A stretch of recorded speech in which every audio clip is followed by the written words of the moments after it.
అయ్యారు. హీరోలకైతే ఒకే industry, success కాకపోతే industry మార్చేసే ఆప్షన్ అరుదు. కానీ హీరోయిన్లకి అలా కాదు. తెలుగు కాకపోతే తమిళం, తమిళం కాకపోతే మలయాళం అన్నట్లుంటుంది. తాజాగా కొందరు ముద్దుగుమ్మలకి ఈ ఫార్ములా బాగా పనిచేస్తోంది. తెలుగులో గెలుపు తలుపు తీయట్లేదని వాళ్లే వెళ్లి తమిళ ఇండస్ట్రీ తలుపు తడుతున్నారు. మరి చెన్నై ఎక్స్ప్రెస్ ఎక్కుతున్న ఆ హీరోయిన్లు ఎవరు?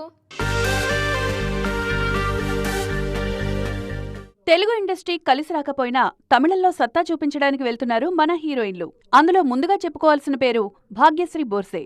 మిస్టర్ బచ్చన్ నుంచి నిన్నటి కాంతా వరకు ఈమెకు తెలుగులో పరాజయాలే పలకరించాయి. లెనిన్లో అఖిల్తో నటిస్తూనే తమిళంలో శివకార్తికేయన్తో సేయాన్ సినిమాలో ఆఫర్ పట్టేశారు ఈ బ్యూటీ. శ్రీలీలకు సైతం తెలుగులో విజయాలు కరువైపోయాయి.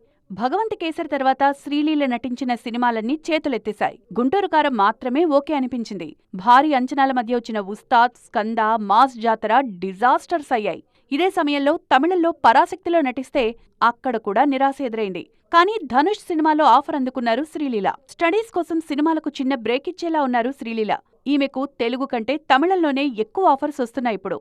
ఇక కృతి శెట్టిని అరవ ఇండస్ట్రీ దత్తత తీసుకుంది. అక్కడ్నుంచే ఆమెకు అదిరిపోయే ఆఫర్స్ వస్తున్నాయి.